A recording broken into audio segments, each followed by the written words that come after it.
So welcome to the next class of companies law. बच्चों आज की क्लास में स्टार्ट कर रहे हैं chapter number 6 registration of charges. लिखो चार्ज का मीनिंग क्या है नोटबुक्स में। Charge means the right of a creditor on the asset of the company. Charge means the right of a creditor on the asset of the company. The right of a creditor on the asset of the company. Let's understand this with an example. मान लो एक company है, उसने Punjab national bank से एक loan लिया। Suppose करते हैं हमारा जो लोन का अमाउंट है, इट इज ₹1 करोड़, और जो मैंने अपनी एसेट गिरवी रख दी, मॉर्गेज कर दी, वो कर दी 1.2 CR, तो मुझे लोन मिल जाएगा। अब वो एसेट पे हक किसका है? बोलो। बैंक का हक। पर क्या वहां पे ओनरशिप ट्रांसफर उसी टाइम हो जाएगी? नहीं। जब मैं डिफॉल्ट करूंगा रीपेमेंट के टाइम पे, तो ओनरशिप किसके पास ट्रांसफर हो जाएगी? बैंक के पास। तो अब मान लो मैंने लोन लिया, एसेट के कागज गिरवी रखे और एक और नकली कागज बनवाए, और सेम चीज मैंने कर दी HDFC के साथ, फिर सेम चीज कर दी मैंने SBI के साथ। मैं क्या गलत कर रहा हूं? मैं सेम एसेट को मॉर्गेज करता हूं और बार बार क्या ले लेता हूं? लोन्स। तो मैं दुनिया को पागल बना रहा हूं कि नहीं बना रहा? क्या मैं पब्लिक को पागल बना रहा हूं, बैंक को पागल बना रहा हूं? तो ऐसा करना अलाउड नहीं है। इसीलिए हमें अपने चार्ज को क्या करा लेना चाहिए? रजिस्टर किसके साथ? ROC के साथ, कि मेरी एक पर्टिकुलर एसेट के ऊपर मैंने इतने का क्या ले रखा है जी? लोन। ठीक है। अब चाहे उसको रजिस्टर कंपनी कराए, चाहे उसको रजिस्टर खुद से चार्ज होल्डर कराए, अगर मैंने रजिस्टर नहीं कराया तो इसकी भी तो ड्यूटी बनती है। अगर मैं रजिस्टर नहीं करा रहा तो जो मेरे पे पनिशमेंट है वो इस पे भी है। समझ में आ रहा है? तो चाहे मैं ये रजिस्ट्रेशन मैं कराऊं यानी कि कंपनी, या बैंक यानी कि चार्ज होल्डर, ताकि कंपनीज ऐसी मैल प्रैक्टिसेस फ्रॉड वाली ना कर सके। तो ये बेसिकली हमारा चैप्टर है, बहुत इजी सा है। ठीक है। इसमें फॉर्म नंबर्स बेसिकली आपको याद रखने हैं MCQ के लिए, और थोड़ी सी पनिशमेंट्स हैं, फाइन्स हैं, दैट्स इट। ठीक है। तो चार्ज बेसिकली एक हक है क्रेडिटर का। It is a right of a creditor on the asset of the company. अब एसेट ऑफ द कंपनी पे हक होने का मतलब क्या है? कि जब वो लोन रीपे हो जाएगा तो एसेट को वो फ्री कर देगा। जब सेटिस्फाई हो जाएगा चार्ज, मतलब मैं जब लोन उतार दूंगा वापस, तो एसेट क्या हो जाएगी? फ्री हो जाएगी। लेकिन अगर मैं वो लोन नहीं उतारता तो वो चार्ज होल्डर उस एसेट को क्या कर सकता है? सेल करके अपना अमाउंट रिकवर कर सकता है। ये मीनिंग हम पढ़ने वाले हैं इस चैप्टर के अंदर। ठीक है बच्चों।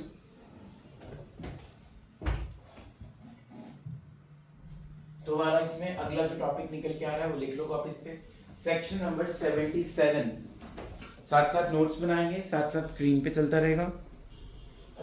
Section 77 deals with registration of charge with ROC। अभी मैंने बताया था रजिस्ट्रेशन क्यों करानी जरूरी है? ताकि मल्टीपल लोन्स ना ले लें सेम एसेट। तो लिखो इसका मेन ऑब्जेक्टिव क्या है? Company should not take multiple loans on same assets.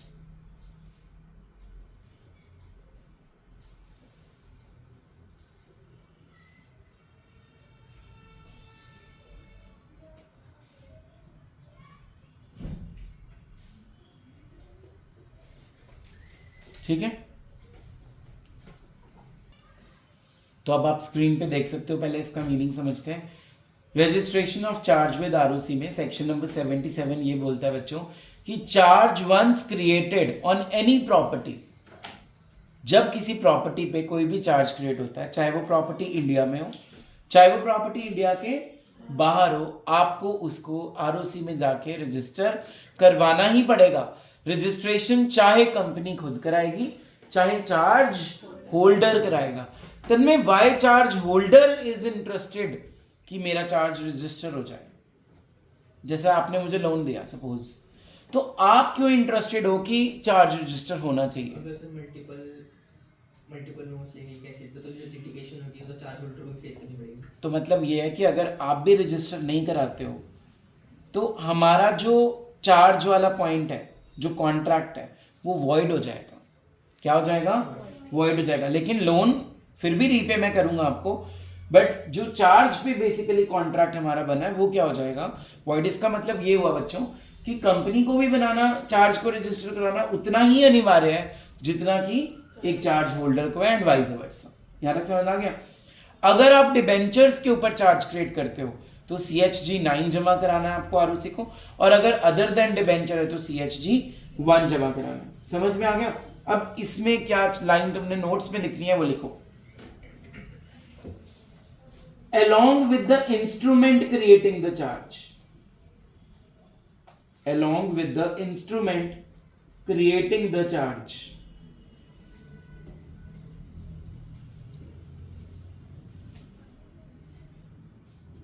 इसका क्या मतलब है वृति? What instrument we are talking about here?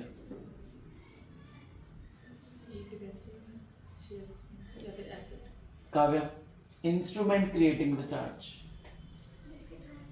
जिसके थ्रू हम चार्ज को क्रिएट कर रहे हैं, मतलब it is a piece of paper जिसपे सारी टर्म्स एंड कंडीशंस लिखी होती हैं। ठीक है, चार्ज से रिलेटेड। तो जो वो क्रिएशन में ओरिजिनल पेपर यूज हुआ होगा ना, उस ओरिजिनल पेपर को भी आपको जमा कराना है आरओसी को। मेरी बात समझ में आ गई सबको? आरओसी को सिर्फ फॉर्म नंबर जमा नहीं कराने, उस चार्ज में बनी हुई सारी टर्म्स एंड कंडीशंस भी आपने साथ में जमा करवानी है। ठीक है? Charge once created on any property, whether situated in or outside India, whether situated in or outside India,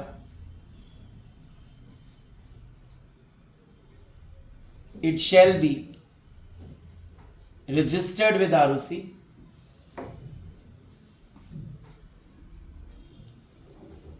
either A part by company, B part by charge holder, by company, by charge holder.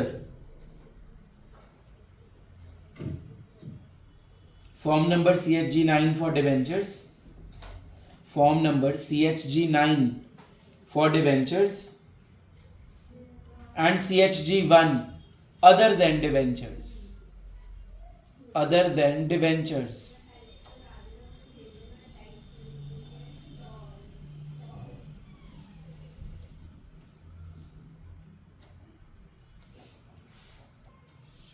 दो नवंबर 2018 को ना एक amendment आई थी charges के लिए। ठीक है, तो इसमें इस अमेंडमेंट के अकॉर्डिंगली हमें पता है चार्ज कब क्रिएट कर देना चाहिए? 30 डेज के अंदर अंदर आपको अपने चार्ज को रजिस्टर कराना है विद नॉर्मल फीस। विद, अगर आपने नहीं कराया तो कोई बात नहीं, अगले 30 दिन ले लो विद एडिशनल फीस। अगर आपने विद इन 30 डेज रजिस्टर नहीं कराया तो आप अगले 30 दिन में विद एडिशनल फीस आप उसको रजिस्टर करा सकते हो। लेकिन अगर आपने नहीं कराया तो 30 + 30 कितने हो गए? तो और आपको 60 डेज मिल गए with ad valorem fees. Ad valorem का मतलब होता है according to the value of the charge. तो सेक्शन 77 क्या बोल रहा है? अगर आपने कोई भी चार्ज 2 नवंबर 2018 या उसके बाद में कोई भी क्रिएट किया है, कोई भी क्रिएशन हुई है चार्ज की, मतलब आपने लोन लिया है किसी से भी, तो आपको उसको रजिस्टर कराने की टाइम लिमिट बताई हुई है। बोलो नंबर 1 क्या है? Within 30 days with normal fees. नहीं करा पाए कोई बात नहीं, next 30 days with additional amount of fees. नहीं करा पाए, next 60 days with ad valorem fees. ठीक है, लिखो कॉपीज पे। Charges created after 2nd November 2018 on or after 2nd November 2018 3 arrows निकालो इसके नीचे।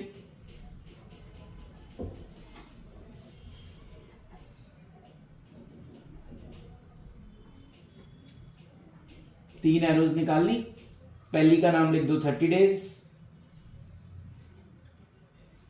अगली का लिख लो नेक्स्ट 30 डेज, अगली का क्या लिखोगे नेक्स्ट 60 डेज। अब पहले वाली के साथ ब्रैकेट में लिख दो नॉर्मल फीस,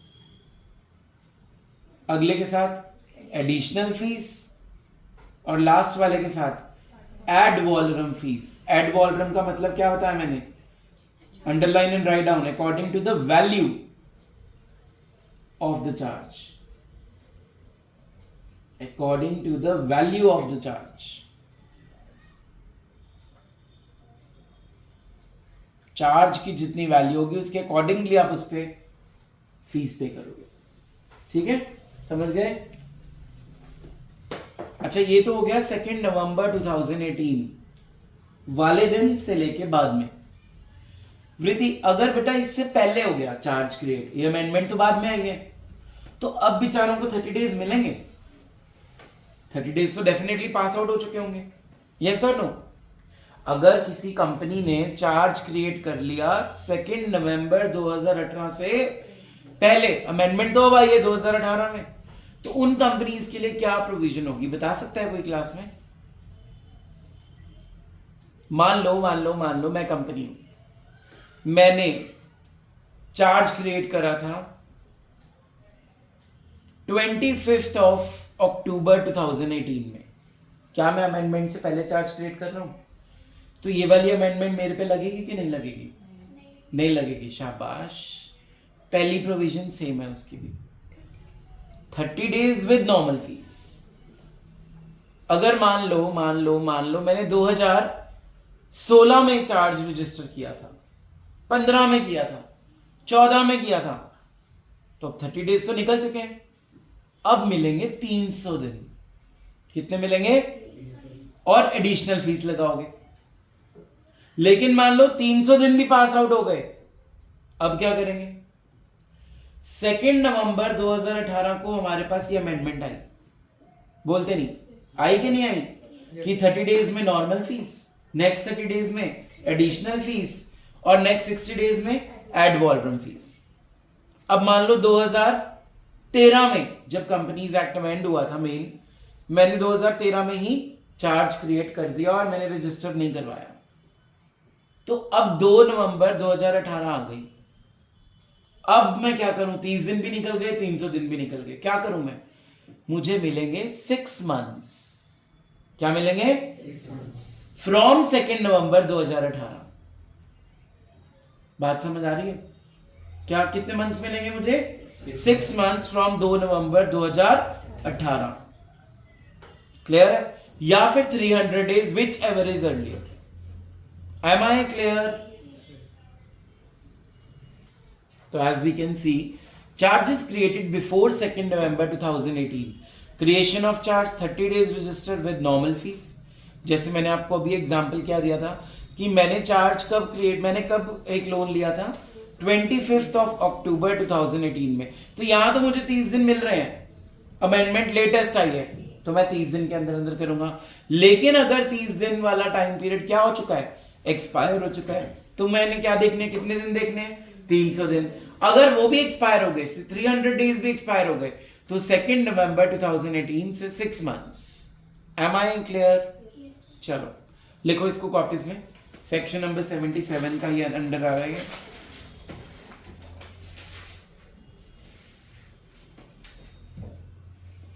ट्रांजिशनल प्रोविजन, इस प्रोविजन का नाम है ट्रांजिशनल प्रोविजन। प्रीति, इसका मतलब ट्रांजिशनल क्यों है बेटा? क्यों नाम रखा है इसका? ये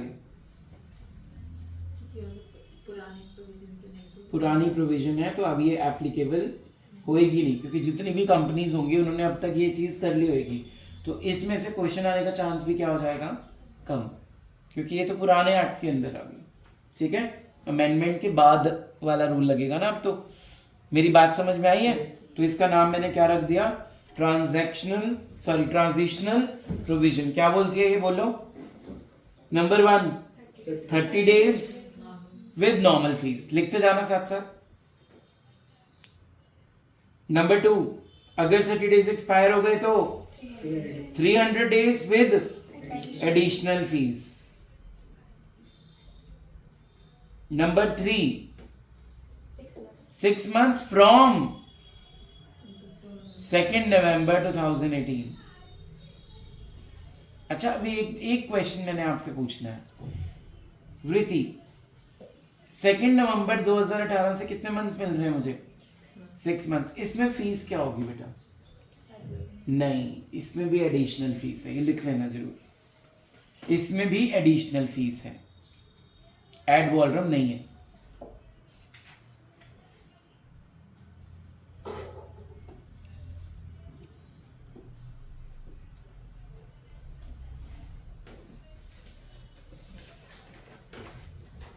As you can see in the screen, हमने पॉइंट लिख लिया बच्चों। Along with the instrument creating the charge, लिखा है ना आपने? क्या था इंस्ट्रूमेंट क्रिएटिंग द चार्ज का मतलब? जिसमें सारी लोन की टर्म्स एंड कंडीशंस होंगी। तो एक बारी इंस्ट्रूमेंट क्रिएटिंग द चार्ज को अंडरलाइन करके लिख लो, terms and conditions.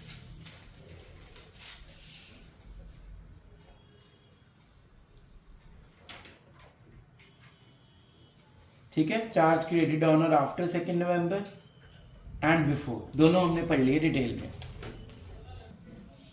Let's move further to the next section number 78। ये बोलता है अगर आपकी कंपनी ने चार्ज को रजिस्टर नहीं करा तो चार्ज होल्डर के पास ऑप्शन है कि वो जाके अपने चार्ज को क्या करा ले, रजिस्टर। उसके लिए भी सेम प्रोसेस रहेगा, उसको भी क्या भरना पड़ेगा? CHG number 1 for other than debenture, CHG number 9 for debenture.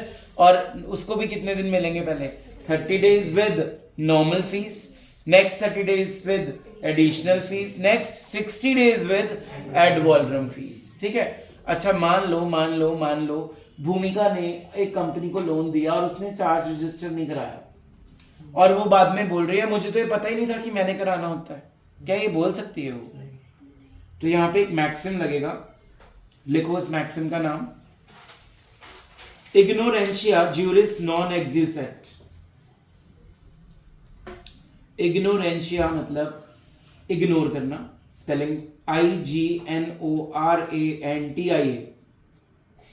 Juris JURIS, non NON,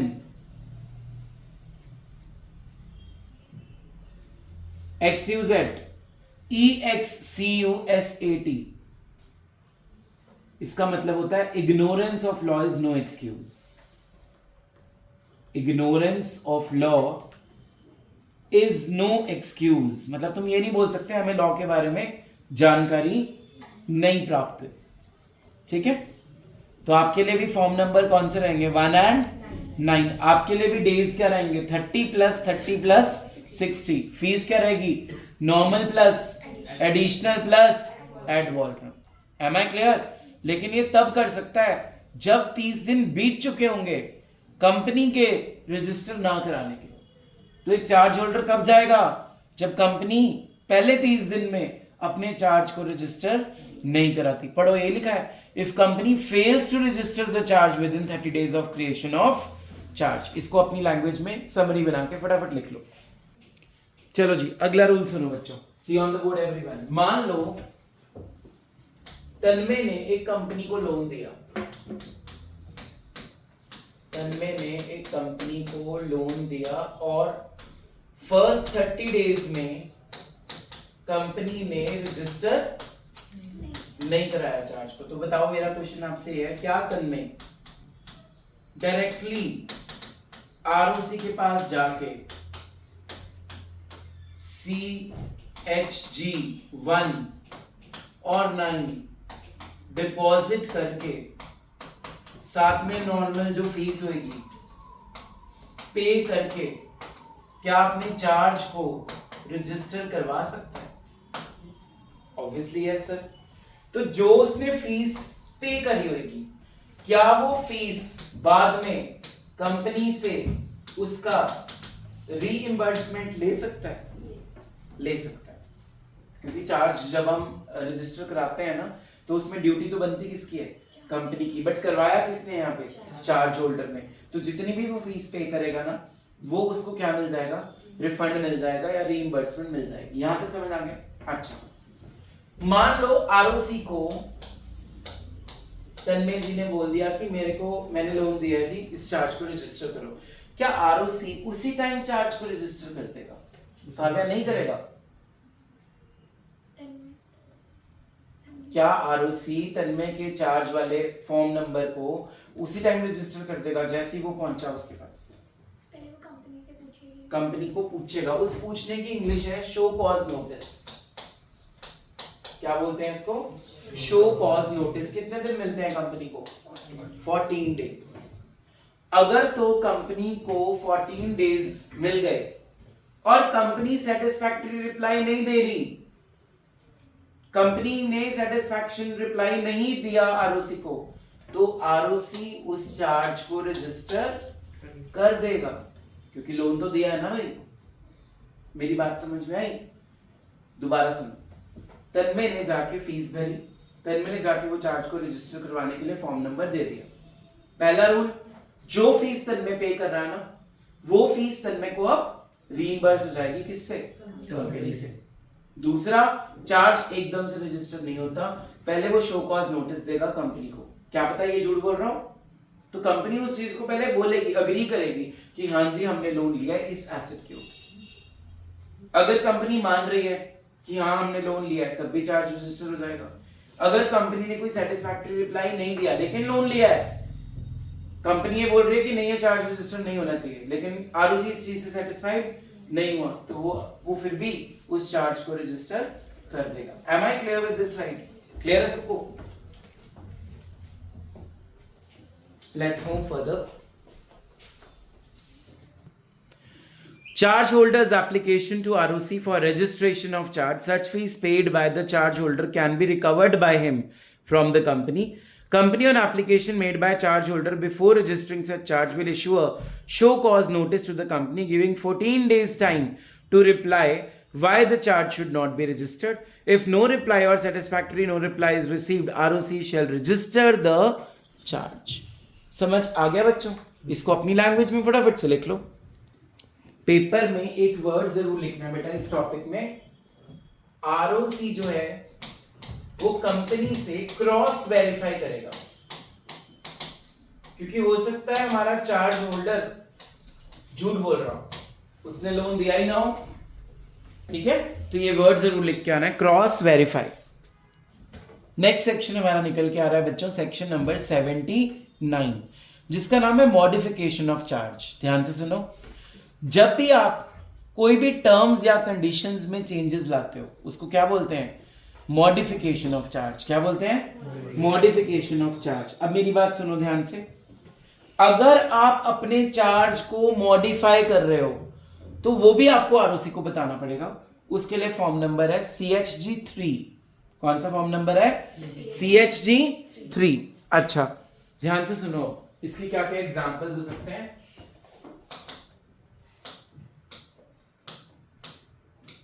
CHG3 तो जमा करवाना पड़ेगा। अगर आपने अपना रीपेमेंट का कोई शेड्यूल चेंज कर दिया, अगर आपने कोई पेमेंट जल्दी कर दी, जिसको हम पार्शियल रीपेमेंट भी बोल सकते हैं, या कोई लोन जो था वो 6 मंथ्स ड्यूरेशन का था, 16 मंथ्स की ड्यूरेशन का था, लेकिन आपने उसको 8 मंथ्स का कर दिया, तो ये भी आपको आरओसी को बताना पड़ेगा। कोई और टर्म्स एंड कंडीशंस में चेंज किया है, वो भी आपको आरओसी को डिटेल में बताना पड़ेगा, और उसके लिए फॉर्म नंबर कौन सा चलेगा? CHG03। बस एक बात याद रखना, अगर बैंक रेट चेंज हो रहा है, क्या चेंज हो रहा है? उसको हम मॉडिफिकेशन नहीं मानते, उसको हम मॉडिफिकेशन की टॉपिक में कवर नहीं करते। ये लिख लो 2-4 पॉइंट्स जो है। क्या क्या बोले हैं मैंने? बोलो। ड्यू डेट चेंज हो गई, due date, change in due date, security change हो गई, सिक्योरिटी मतलब आपने एसेट को ही बदल दिया जो गिरवी रखा था, बाकी नोट्स में से मिल ही जाएंगे आपको, ठीक है, जो नोट्स में नहीं है वो मैंने लिखवा दिए। चले आगे। So modification of charge shall be registered with ROC in the same manner just like creation of charge was registered under section 77। तो क्रिएशन ऑफ चार्ज के लिए फॉर्म नंबर कौन सा है, CHG2, और मॉडिफिकेशन ऑफ चार्ज कौन सा है, फॉर्म नंबर 03। ठीक है जी। अगर हम चार्ज को रजिस्टर ही ना कराएं तो इस पे अट्रैक्ट हो जाएगा सेक्शन नंबर 86। क्या अट्रैक्ट होगा बोलो, सेक्शन नंबर 86 ये बोलता है बच्चों कि क्या कॉन्सिक्वेंसेस रहेंगे for non registration of charge. सबसे पहले जो हमारा सिक्योर्ड लोन था, देखो सिक्योर्ड का मतलब क्या है, जो एसेट पे गिरवी था, उसको अब दर्जा मिल जाएगा अनसिक्योर्ड क्रेडिटर। किसमें कन्वर्ट हो गया वो, मतलब यहां हम तन्मय की बात कर रहे हैं, जो कौन था, चार्ज होल्डर। कहां वो सिक्योर्ड का दर्जा रखता था, लेकिन अब उसको लॉ की नजरों में क्या दर्जा मिल गया, अनसिक्योर्ड का दर्जा मिल गया। ठीक है। जो हमारा कॉन्ट्रैक्ट अगेंस्ट चार्जेस हुआ है वो हो जाएगा वॉइड। क्या हो जाएगा, इसके वॉइड होने का मतलब ये मत समझना कि लोन नहीं उतारना, लोन वाला बॉन्ड अभी भी वैलिड है, मतलब आपको लोन तो रीपे करना पड़ेगा। तो इसके साथ ही थर्ड बना देते हैं कि लोन की रीपेमेंट तो आपको करनी पड़ेगी। चौथा, फाइन्स लगेंगे। अब फाइन्स में क्या है बताओ, अगर कंपनी की गलती है तो फाइन है 5 लाख का, और अगर ऑफिसर इन डिफॉल्ट की है तो 50,000। यहां तक समझ आ गया।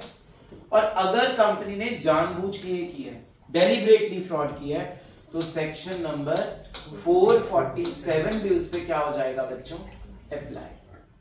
बात समझ में आ गई। तो ये क्या थे, कंसिक्वेंसेस थे नॉन रजिस्ट्रेशन के। देखो एक बारी,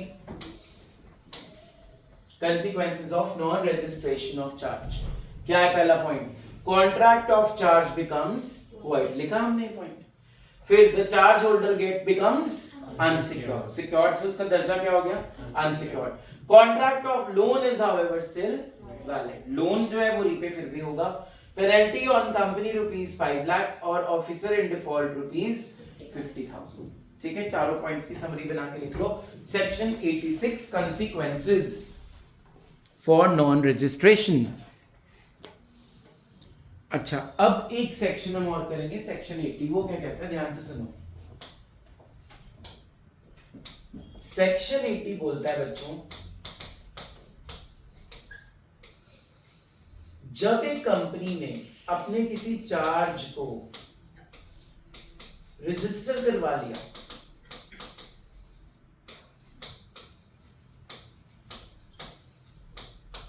अब उस चार्ज के रिगार्डिंग उसको कोई भी और कम्युनिकेशन करने की कोई जरूरत नहीं है कि मैंने चार्ज रजिस्टर कराया, मैंने ऐसा कुछ किया, मैंने लोन लिया, उसको कोई कम्युनिकेशन करने की जरूरत नहीं है। ऐसा क्यों?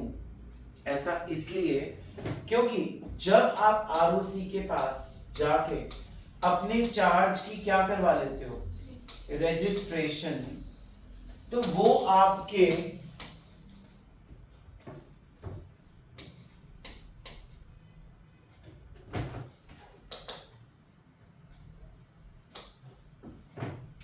आपकी वेबसाइट पे ऑलरेडी एक डीम्ड पब्लिक नोटिस बन जाता है। क्या बन जाता है, बोलते नहीं, डीम्ड पब्लिक नोटिस। तो उसके रिलेटेड आपको कोई भी अलग से कम्युनिकेशन करने की जरूरत नहीं है। अच्छा, किसके पोर्टल पे दिखेगा पता है, MCA, बोलो full form, ministry of corporate affairs. अच्छा, एक चीज और बोलता है सेक्शन 80 यहीं पे कि जितनी भी आरओसी के पास कंपनीज रजिस्टर्स कराती हैं अपने चार्जेस को, उनका वो अलग से क्या मेंटेन करके रखता है, रजिस्टर मेंटेन करके रखता है। ठीक है, तो मैंने क्या बताया कि अगर आप कंपनी का कोई भी चार्ज को क्या करा रहे हो, रजिस्टर करवा रहे हो, तो अब आपको उससे रिलेटेड कोई भी और डॉक्यूमेंट इशू करने की जरूरत नहीं है, मतलब कोई और कम्युनिकेशन अलाउड नहीं है, ना रिक्वायर्ड है। क्यों? क्योंकि वो already ministry of corporate affairs की वेबसाइट पे जाओगे तो आपको सारी कंपनी की इंफॉर्मेशन वहां पे विजिबल हो जाएगी। समझ में आ गया? तो ये है सेक्शन नंबर 80। समझ आ गया यहां तक? चलो इसको पढ़ते हैं पहले। Once charge registered with ROC, it's a deemed notice to the public. It's a deemed public notice to the public. उसके बाद ये हमने पुराने वाली चीज कवर करी है अभी कि अगर आप डेलिबरेटली जान के अपने चार्ज को रजिस्टर नहीं कराते हो विद इंटेंशन ऑफ फ्रॉड, तो मैंने क्या बताया था वहां पे कौन सा सेक्शन अप्लाई हो जाएगा, 447 लिखवा दिया ना मैंने, एक चीज चेक कर लेना। सेक्शन 80 में एक और चीज भी हमने पढ़ी है कि आरओसी को क्या मेंटेन करके रखना है, रजिस्टर करके रखना है, मेंटेन चार्जेस का सारी कंपनीज के on ministry of corporate affairs website. Am I clear? इसको अपनी भाषा में लिख लो। नेक्स्ट टॉपिक हमारा जो है बेटा वो है section number 82, satisfaction of charges. Satisfaction of charge का मतलब ये होता है, मान लो मैं कंपनी हूं और मैंने भूमिका से लोन लिया था और मैंने उसके लोन को रीपे कर दिया, तो जो चार्ज है वो क्या हो गया, सेटिस्फाई हो गया। तो जब मैं कंपनी होके अपने चार्ज होल्डर को रीपे कर दूंगा लोन, कॉमन सेंस मेरा वो एसेट जो गिरवी रखा था वो फ्री हो गया। इसको बोलते हैं सेटिस्फैक्शन ऑफ चार्ज। पढ़ो, once company repays the loan amount of the charge holder in full, the charge gets satisfied. पर मुझे ये बात भी बतानी पड़ेगी, किसको बतानी पड़ेगी, आरओसी को बतानी पड़ेगी। और कितने दिन के अंदर अंदर बतानी पड़ेगी, 30 डेज जब से सेटिस्फैक्शन हुई है। मतलब अगर मान लो आज मैंने लोन उतार दिया, आज क्या डेट है हमारी 25 नवंबर, तो यहां से लेके 30 डेज के अंदर अंदर मुझे बताना पड़ेगा। समझ में आ गया सबको? अच्छा, जब मैं बताऊंगा तो फॉर्म नंबर 4 भरूंगा साथ में, ठीक है, CHG नंबर 4। जो मेरे को 30 दिन मिले हैं ना बेटा, अगर यही IFSC कंपनी होती तो मिलते 300 दिन। कितने मिलते? 300 दिन। यहां तक समझ आ गया सबको? तो मैंने क्या बताया अभी तक, बताओ कि 30 दिन के अंदर अंदर मुझे आरओसी को ये बताना है कि मैंने चार्ज का सारा पैसा उतार दिया, अब मेरी एसेट जो है वो फ्री हो गई, बिल्कुल जो गिरवी रखी गई थी वो बिल्कुल क्या हो गई, फ्री हो गई। और मैंने ये चीज जो बतानी है वो फॉर्म नंबर CHG 4 में बतानी है। किसमें बतानी है? CHG नंबर 4 में बतानी है। और जो मेरे को 30 दिन मिले हैं वो अगर IFSC कंपनी होती तो कितने मिलते? 300 दिन। यहां तक समझ गए? अब मान लो मैंने 30 दिन के अंदर अंदर नहीं बताया, मैंने 30 दिन के अंदर अंदर आरओसी को ये बात नहीं बताई, तो मुझे भी कितने दिन मिल जाएंगे? 300 दिन। लेकिन लेकिन लेकिन मुझे साथ में लगेगा CHG नंबर 10। क्या लगेगा? CHG number 10। CHG 4 तो देना ही देना है, प्लस साथ में क्या देना है? 10। अब उसका रीजन बताना है 10 में कि मेरा ये डिले क्यों हुआ। तो CHG 10 किस लिए बना है? रीजन कि ये डिले क्यों हुआ है।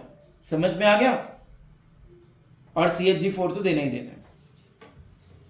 अब अगर मैंने 300 दिन में भी नहीं बताया, अब 300 दिन भी डिले हो चुके हैं, तो अब ऐसे ही नहीं मैं आरओसी के पास जा सकता।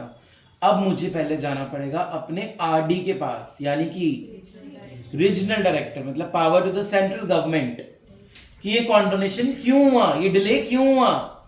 अगर रीजनल डायरेक्टर मुझे परमिशन दे देता है कि हाँ चलो कोई बात नहीं, वैलिड रीजन है आपका, आप अब जाके कर लो, अपनी सेटिस्फैक्शन ऑफ चार्ज के बारे में दे दो, तो अब मुझे INC 28 भी भरना पड़ेगा। मैंने पहले किसी चैप्टर में INC 28 पढ़ाया हुआ है, भूमिका बताना। तो सेक्शन 82 सेटिस्फैक्शन ऑफ चार्ज में फर्दर क्लॉज ये बोलता है कि जैसे मान लो मैं कंपनी हूं, स्टॉप राइटिंग वृत्ति, लिसन टू मी फर्स्ट। जैसे मैं कंपनी हूं, मैंने भूमिका का लोन उसको उतार के वापस दे दिए पैसे उसको, तो अब मैं बोल रहा हूं आरओसी को जाके कि मेरा जो चार्ज था वो सेटिस्फाई हो गया। क्या आरओसी उसको ऐसे ही मान ले हाँ सेटिस्फाई हो गया? अब वो भूमिका को एक शो कॉज नोटिस के लिए 14 डेज देगा, ठीक है। 14 डेज में भूमिका बताएगी, कंफर्म करेगी कि हाँ वाकई में ही मुझे पेमेंट मिल गई या नहीं मिली। अगर तो नहीं मिली तो सेटिस्फैक्शन रिकॉर्ड नहीं होगी, और अगर हो गई तो सेटिस्फैक्शन रिकॉर्ड हो जाएगी। यहां तक समझ आ गया? लेकिन अगर सेटिस्फैक्शन नहीं हुई, तब भी अगर पेमेंट कर चुके हैं हम, तब भी चार्ज क्या हो जाएगा? रजिस्टर हो जाएगा। उसका सर्टिफिकेट जो है वो फॉर्म नंबर CHG 9 ROC देगा। किसको बेटा? कंपनी को। किसको देगा? कंपनी को। ध्यान से सुनो, हमने क्या पढ़ा है। देखो,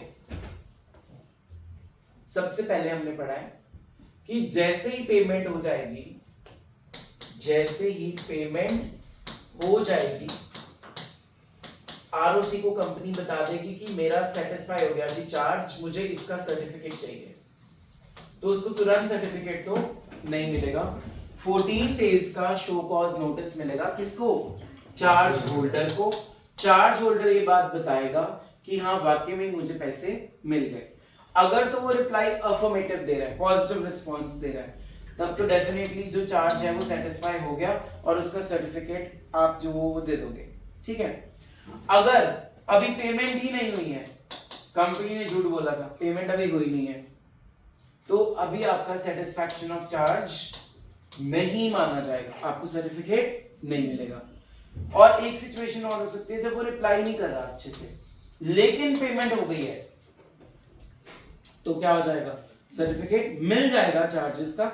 और उस केस में कंपनी फॉर्म भरेगी नहीं, ROC फॉर्म भरेगा। कौन सा फॉर्म नंबर था वो? CHG 5। और वो किसको दे देगा? कंपनी को। वो ये डिटरमाइन करेगा कि आपका जो चार्ज है वो कंप्लीटली क्या हो चुका है? सेटिस्फाई। इसको अपनी भाषा में लिख लो और एक बारी पहले रीड कर लेते हैं यहां से हम फटाफट से। As per section 82, ROC on receiving application from company for satisfaction shall cross check from the charge holder कि उसको पैसे मिल गए या नहीं मिले, और उसके लिए उसको कितने दिन मिले हैं? 14 डेज नोटिस। ठीक है, कि हमें चार्ज को रजिस्टर क्यों नहीं करना चाहिए। कब नहीं करेगी कंपनी? जब उसको पेमेंट नहीं मिलेगी। समझ आ गया इसमें? बोलते नहीं, आगे चलते हैं। If proper cause is shown, then ROC will record such reasons and not register the satisfaction of charge. अगर उसको रीजन ये मिलता है ROC को कि अभी पेमेंट तो हुई नहीं, अभी तो फ्यूचर डेट में होनी है, तो इसलिए अभी हम सर्टिफिकेट उसको इशू नहीं करेंगे। उसके बाद क्या है? If no proper cause is shown, then ROC will register the satisfaction. अगर उसने रिप्लाई नहीं करा लेकिन उसको पेमेंट हो गई, and issue a certificate of satisfaction of charge in form number CHG 5 to the company. तो यहाँ पे क्या किया ROC ने? ROC ने पहले 14 दिन वेट करी और उसमें भूमिका ने कोई रिप्लाई, मतलब चार्ज होल्डर ने कोई भी रिप्लाई नहीं दिया। ROC के पास प्रूफ है कि पेमेंट तो हो चुकी है, तो वो इस चार्ज को सेटिस्फाई मान लेगा और रजिस्टर कर लेगा और उसके लिए सर्टिफिकेट दे देगा। किसको देगा? कंपनी को, along with form number CHG 5। इस पूरी कहानी को अपनी भाषा में लिख लो जल्दी। नेक्स्ट सेक्शन हमारा आ रहा है सेक्शन नंबर 83। ये बोलता है कि अगर ROC को कहीं से भी खबर मिल जाएगी कि जो चार्ज है वो फ्री हो चुका है, मतलब उसकी पेमेंट कर चुके हैं, तो वो खुद से भी इस चीज को रिकॉर्ड कर सकता है। मतलब ना उसको कंपनी ने बताया, ना उसको चार्ज होल्डर ने बताया, अपने आप से उसको कहीं से खबर मिल गई तो वो उस चार्ज को सेटिस्फाई कर देगा, फ्री कर देगा। ठीक है, उस एसेट को फ्री कर देगा और 30 डेज के अंदर अंदर ना ये चीज पार्टीज इंटरेस्टेड को बता देगा। जब ROC बेटा खुद करता है ना ये हरकत, जब ROC खुद ये चीज करता है तो उसके लिए कीवर्ड लिख के आओगे सुओ मोटो। इसका मैक्सिमम तो ये है सुओ मोटो। इसका मतलब क्या है? On its own motion. Very good. अपने आप से, बिना किसी के कहे। समझ आ गया? देखो ऊपर नु करो। अगर ROC को कोई एविडेंस मिल रहा है, क्या मिल रहा है? कि जो कंपनी है उसने क्या कर दी? पेमेंट कर दी, रीपेमेंट कर दी, किसको कर दी? चार्ज होल्डर को कर दी। अब ना कंपनी गई आरओसी के पास ये बताने, ना चार्ज होल्डर जा रहा है आरओसी के पास बताने, लेकिन आरओसी को कहीं से और से न्यूज मिल गई, तो आरओसी ऑन इट्स यो मोटो मतलब ऑन इट्स ओन मोशन ये चीज रजिस्टर कर देगा और अगले 3 दिन के अंदर 30 डेज के अंदर अंदर ये बात उन इंटरेस्टेड पार्टीज को इन्फॉर्म कर देगा। मेरी बात समझ में आई? कौन सा सेक्शन बोलता है? Section number 83। इसको अपनी भाषा में फटाफट लिख लीजिए। नेक्स्ट सेक्शन है हमारा सेक्शन नंबर 84। अगर आपने कोई मैनेजर रखा है, क्यों रखा है? जो एसेट्स आपने गिरवी रखी है ना उनकी देखभाल के लिए, तो अगर उस मैनेजर को आप रीअपॉइंट करते हो, रिमूव करते हो, तो उस मैनेजर की अपॉइंटमेंट, रीअपॉइंटमेंट, रिमूवल के लिए आपको किसको इन्फॉर्म करना पड़ेगा? आरओसी को फॉर्म नंबर CHG नंबर 6 में। जल्दी लिख लो अपनी कॉपीज पे।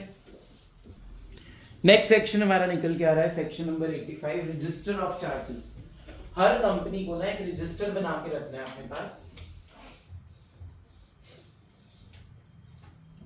उसमें फॉर्म नंबर कौन सा यूज होगा पता है? CHG 7। इसमें क्या होगा?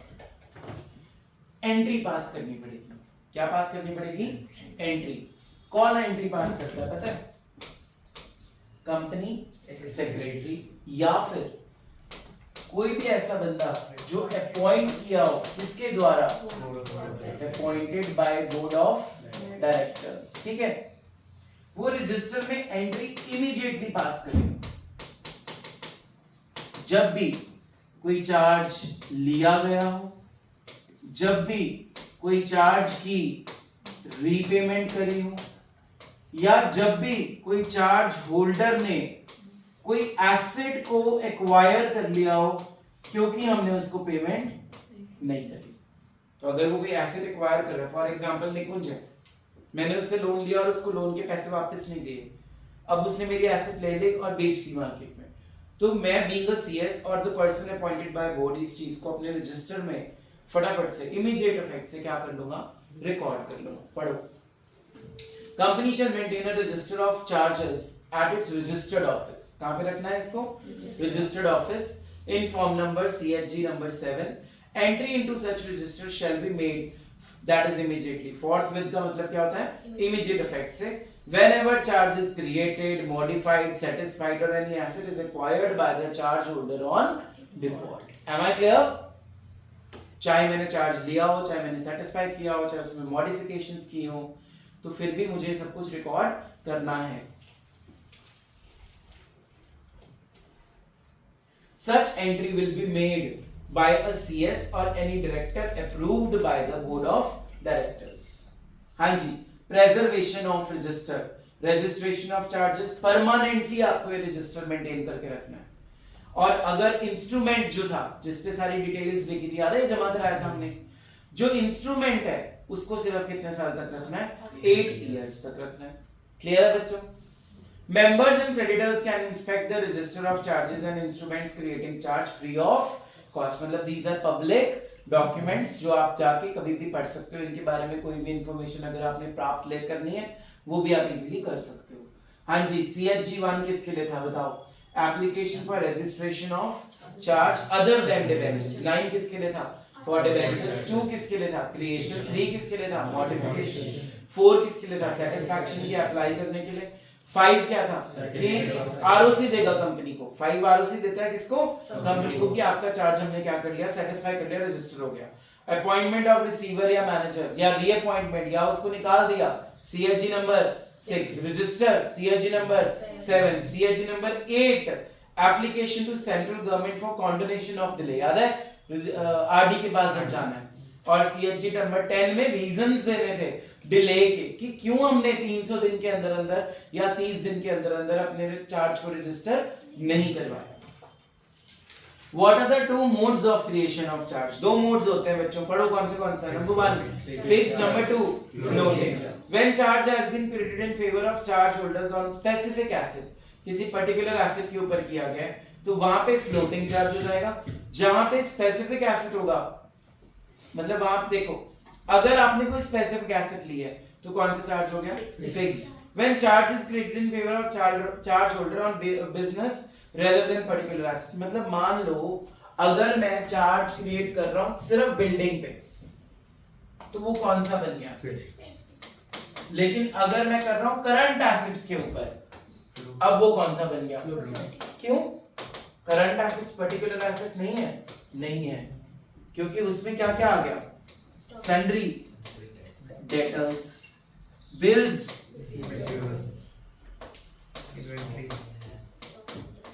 Current investments etcetera. बेटा इनकी वैल्यू रोज क्या होती है? अब मैं स्टॉक उतना थोड़ी रखूंगा. स्टॉक आता जा रहा है, बिकता जा रहा है, आता जा रहा है, बिकता जा रहा है. डेटर्स का अमाउंट कैश में कन्वर्ट होता जा रहा है. समझ में आ रहा है? बिल्स रिसीवेबल हो सकता है डिसऑनर होते जा रहे हैं, तो इनका अमाउंट क्या होता है? इसीलिए इस चार्ज का नाम क्या रख दिया मैंने? Floating charge. और इसका क्या नाम रख दिया? फिक्स, जो कि पर्टिकुलर किसी एसेट के ऊपर ही सिक्योर्ड है. समझ में आ रहा है? बोलते नहीं. What are the circumstances when floating charge, liquid charge becomes fixed or crystallizes? जब आप floating charge को किस में कन्वर्ट कर रहे हो? Fixed में. पहला, on the happening of any event mentioned in the contract. आपने ऐसी कोई चीज कर दी जो ऑलरेडी कॉन्ट्रैक्ट में लिखी हुई थी. When debtor of the company goes into liquidation. Debtor company goes into liquidation. मतलब जो कंपनी है जिसको पैसे मिलने थे वो कंपनी क्या हो गई? बंद हो गई. मतलब आपके जो डेटर्स हैं वो परमानेंटली खत्म हो गए, तो अब आपको किस में कन्वर्ट करना पड़ेगा? अपना फ्लोटिंग चार्ज फिक्स्ड में कन्वर्ट करना पड़ेगा. When debtor company ceases to carry on the business, मतलब वो आगे बिजनेस करना नहीं चाहती, तो अब आपको चेंज करना पड़ेगा. फ्लोटिंग को किस में कन्वर्ट करना पड़ेगा? फिक्स्ड में. मीनिंग ऑफ पारी पासु चार्ज और पारी पासु डिबेंचर्स. देखो ये क्या होता है बच्चे. When on the same asset charge has been credited in favor of more than one creditor, then it is called pari passu charge. Mostly if it is found in the case of debentures issue. जहां पे बहुत सारे लोग होंगे ना involve, उसको हम पारी पासु चार्ज बोलते हैं. क्या बोलते हैं? तो पारी पासु चार्ज का मतलब समझते हैं. मान लो मेरी कंपनी की एसेट जो है वो उसकी वैल्यू है 1 CR और उसके अगेंस्ट ना 4 चार्ज होल्डर्स हैं. कितने हैं? A, B, C and D. A से मैंने लोन लिया हुआ है 40 लाख का, B से 20 लाख का, C से 30 लाख का. कितना हो गया गिनो? और मान लो लास्ट वाले से 5 लाख का. ठीक है, पारी पासु को मतलब समझा रहा हूं. अब हुआ क्या जी, मैं लोन नहीं उतार पा रहा हूं तो मैंने एसेट बेच दी. अब जो एसेट बिक रही है, मान लो सिर्फ कितने की बिक रही है? बोलते नहीं, 20 लाख की. अब जो ये 20 लाख है ना, इसको आप कैसे बांटोगे ABCD में? उनकी रेशो में. बात समझ आई? 40 रेशो, 20 रेशो, 30 रेशो 5. प्रैक्टिकल आ सकता है इस पे केस स्टडी. ऐसे बांट के दिखाना है वहां पे पेपर में. कितना अमाउंट A को मिलेगा, कितना अमाउंट B को, कितना अमाउंट C को और कितना अमाउंट D को. पारी पासु का मतलब समझ आ गया? ये लिखा है. Whenever that asset is sold, its proceeds will be distributed in the ratio of outstanding dues to such charge holders. Am I clear? Yes. Mention for statutory registers. Register of charges, buyback, deposits, members, debenture holders, minute. See the registers के नाम भी थे. What do you understand by the term floating charge? State the circumstance under which floating charge becomes fixed charge. 2012 में आया था question. What is the difference between fixed charge and floating charge? Define charges. What are the types of charges? ये RTP की question थे 2-4. ठीक है? With this your chapter is 100% complete. मैंने section 86 cover कर दिया ना, एक बार चेक कर लो. कंसिक्वेंसेस में क्या उसमें तुमने वर्ड लिखा है वॉइड हो जाएगा कॉन्ट्रैक्ट ऑफ चार्ज? क्या उसमें ये लिखा है तुम अनसिक्योर्ड क्रेडिटर बन जाओगे? क्या ये लिखा है कि लोन का अमाउंट फिर भी देना पड़ेगा? और फाइन्स थे 5 लाख और 50,000 और डेलिब्रेट फ्रॉड पे 447. ठीक है, this was all about charges. Thank you.